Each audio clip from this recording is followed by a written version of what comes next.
Hi everyone, welcome back. The UK has been in the news for quite a bit of changes to its visa policies for some time. But something that hasn't changed in all of the time is the desire for people to move to the UK.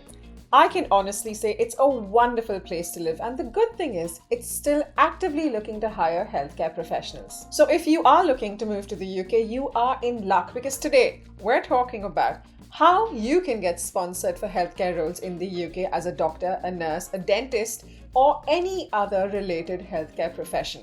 We're also talking about the process to register yourself to work in the UK and a little hack that might help you increase your chances. But let's keep that as a surprise. And of course, the best places for you to find healthcare roles. If you're new to the channel, I'm Ashika, and we talk about moving across the world for that job or to study. Drop me a comment below if you have any questions, and with that, let's dive in. So you might be aware of the changes to the salary thresholds for skilled worker visas that come into effect on the 4th of April.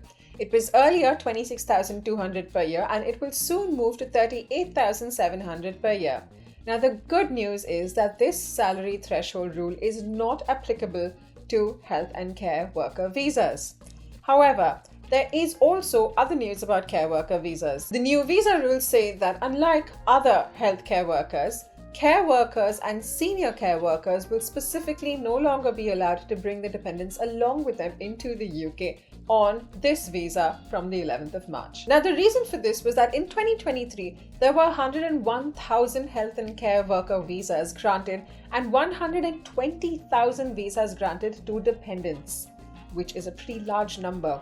Apart from this, only CQC registered providers in England will be able to sponsor health and care visa applicants to prevent fraudulent organizations from scamming people, especially when it comes to this particular visa. Now, that being said, something for you to bear in mind is that the UK health system, which is run by the NHS or the National Health Service, is actually a very diverse bunch, like you can see here. Of every 1,813 are British, which is 187 people from somewhere else. Now, if you want to break it down, it's Indians, Filipinos, and Nigerian nurses that are the highest in terms of non-British nurses. The bottom line is that the NHS regularly hires from outside the UK to meet its requirements.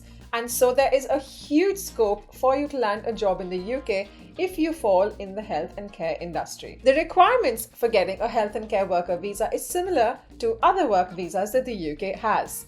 In order to be eligible, this is the bare requirement. You would need to be offered an eligible job. You would need to have a job offer from a licensed sponsor in the UK.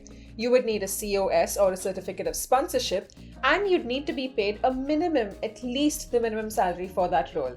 You'd also need to be qualified as a doctor, nurse, or health professional or adult social care professional.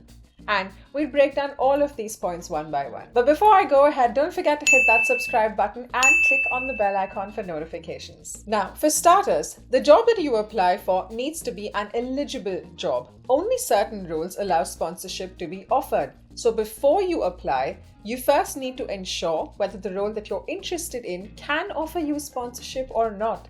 The quick way to check this is to head over to the Govt.uk page and click on ONS Occupation Coding Tool. Now, assume you're a physiotherapist.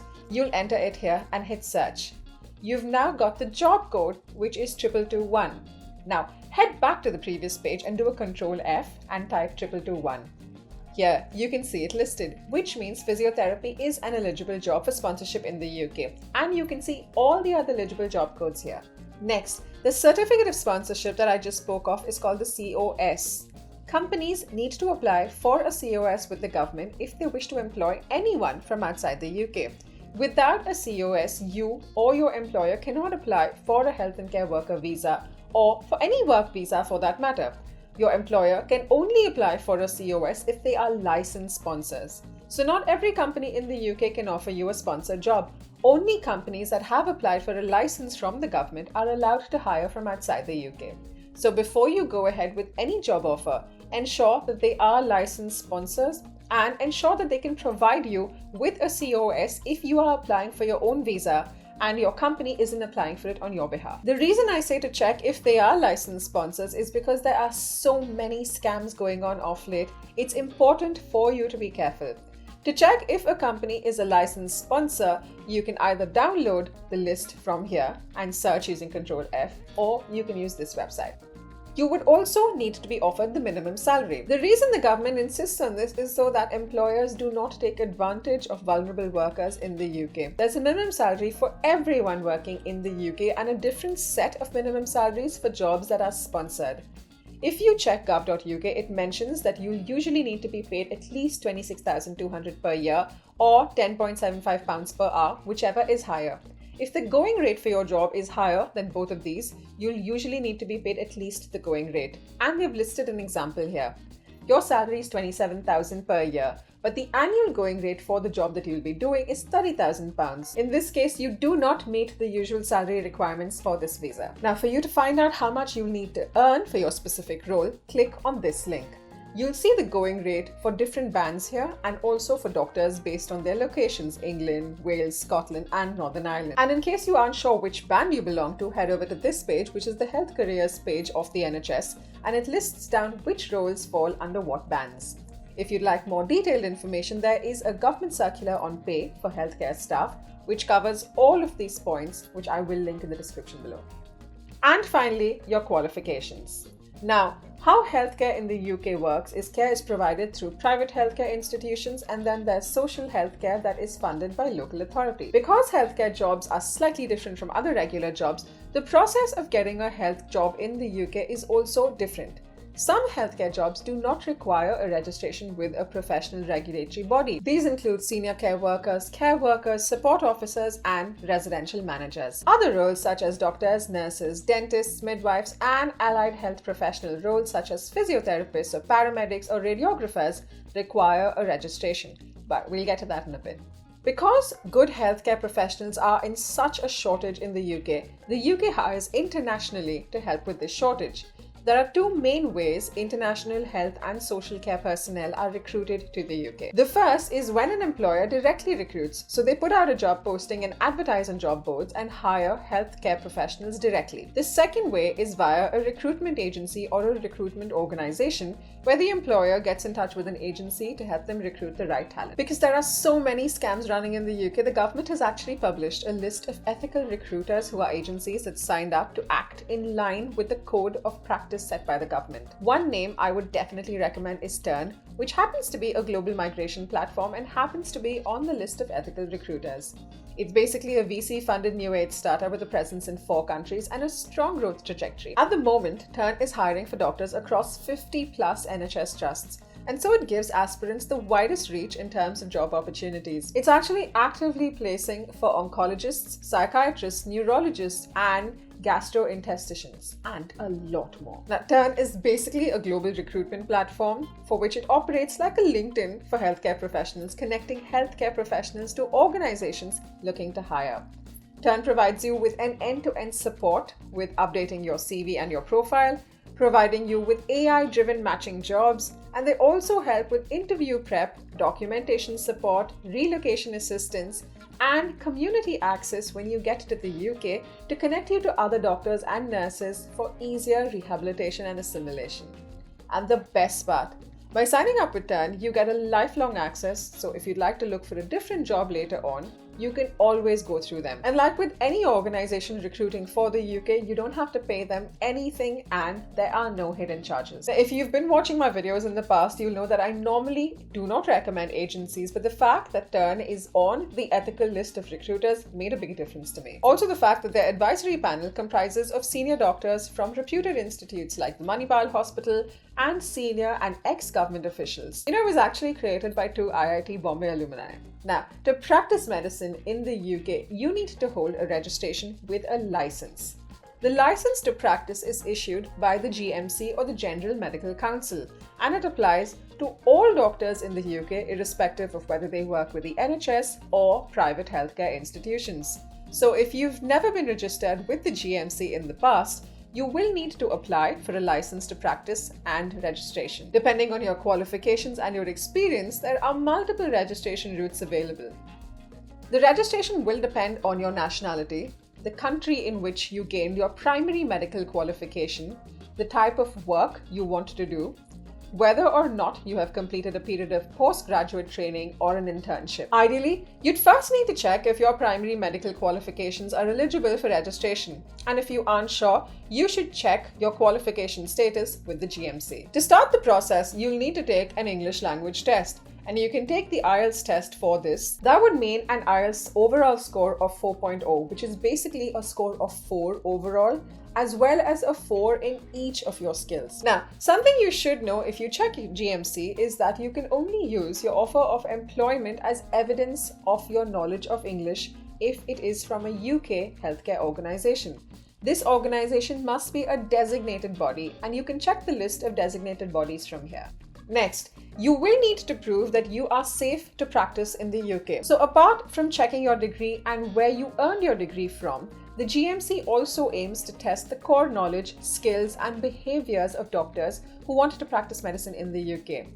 For this, you'll need to take the MLA or Medical Licensing Assessment for doctors in the UK, and for doctors outside the UK, it's the PLAB or the Professional and Linguistic Assessment Board.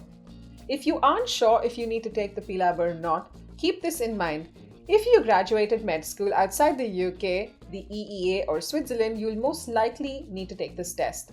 The goal is to check if you actually know and can perform the same as a doctor starting the second year of their foundation program training in the UK. Before you take your PLAB, you'll need to set up your GMC account online and prove that your medical qualification and knowledge of English are acceptable. If everything turns out fine, you can book your PLAB Part 1 in any country at a number of test centers. But the second part, that's PLAB Part 2, must be taken in the UK. And once you've passed both of the parts, you can go ahead and apply for registration with a license to practice. This year, the PLAB test will become compliant with the MLA, which is the Medical Licensing Assessment requirements. So the PLAB blueprint with the MLA content map.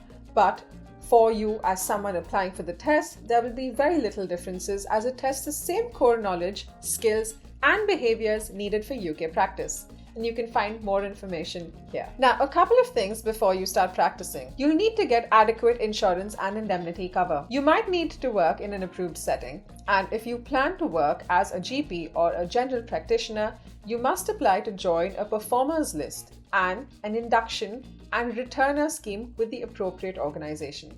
And you can get all of the information on these points here. And back to the registration.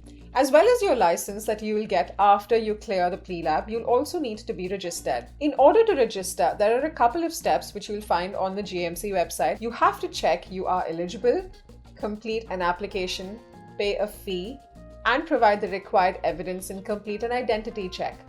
The exact requirements depend on the type of registration you would need to do. There are many types of registration for doctors. Provisional registration, which only allows newly qualified doctors to undertake an approved Foundation Year 1 post. There's full registration, which enables doctors to work in any form of professional medical practice in the UK, provided they hold a license to practice. Doctors qualifying from outside the UK may be eligible to apply directly for full registration if they hold an acceptable primary medical qualification and have completed a period of postgraduate clinical experience or internship. In terms of specialist registrations, all consultants must be on the specialist register of the GMC. For GP registrations, all doctors working in general practice in the NHS in the UK are required to be on the GP register. Now, if you're not sure which type of registration is right for you, you can head over to this page by the GMC and the tool will help you identify the best type of registration for you. So the process, simply put, is check your eligibility, pass the English language test unless you're using a sponsor, apply for the PLAB, find a sponsored job, apply for registration with the GMC, and then apply for a health and care worker visa. If you are a nurse, you will need to check your eligibility to work in the UK by completing the self-assessment form from here and register yourself with the Nursing and Midwifery Council or the NMC from here. With nurses, you'll have to take an English language test and a computer-based test, which is a CBT. While you don't need to get this before you get a job, you would need to complete this before moving to the UK. The good thing is Turn has coaching available for IELTS and OET. Next, you need to apply for a job and you can check the NHS jobs. You can check the NHS recruitment website or Turn. At the moment, they're specifically hiring for mental health nurses and pediatric nurses with more than 6 months work experience. Once you've received a job offer, either you or your employer can apply for your health and care worker visa. And you'll need to complete your Objective Structured Clinical Exam or OSCE. You'll need to take your first test within 12 weeks of starting your new job. If you are a dentist or a dental care professional, you'll be regulated by the General Dental Council or the GDC. You will need to be registered with the GDC and licensed to work in the UK. If you are from outside the EEA, you will need to take the ORE or the Overseas Registration Examination. Post that, you might need to do a year's foundation training to work for the NHS. And to work in general dental practice undertaking NHS work, dentists need to have their names on the NHS performer list held by the NHS in England. You'll find more information on all of this here. And for all other healthcare roles, you can head over here and you'll find more details. Now, when applying for a visa, you can apply for up to 5 years depending on your role, and your visa can be renewed post that. After 5 years, you can apply for an indefinite leave to remain or an ILR, which is similar to a PR, so you can live and work in the UK without needing sponsorship. This visa also allows you to take your dependents along, which is your partner and your children, unless it's a care worker role you're applying for, like I mentioned earlier. And your partner is allowed to work in the UK with very little restrictions. The visa fees for up to 3 years is £284 per person, and for more than 3 years is £551 per person. You would also need to have at least £1,270 in your bank account to show that you can support yourself in the UK. Your dependents would also need to show money to support themselves, which would be £285 for your partner, £315 for one child, and £200 for every additional child. To apply for your visa, you would need your COS number. You would need proof that you've passed your English language test, your passport, your job title and your annual salary, your job's occupation code, the name of your employer, and their sponsor license number. This will be on your certificate of sponsorship. You also need a TB test, and you can check out the whole list here. And finally, if you don't even know where to begin looking for jobs, the best place to discover healthcare jobs is definitely the NHS website. There's one for England, one for Wales, one for Scotland, and one for Northern Ireland. Then there's the British Medical Journal. There's also doctors.net. And of course, you can check Turn. And once you're done with this, you can obviously also check popular job portals like Indeed. Give this video a thumbs up if it was helpful. And if you have a question, drop it in the comments section below. I hope this video gave you all the answers to the questions that you had. Thanks for watching.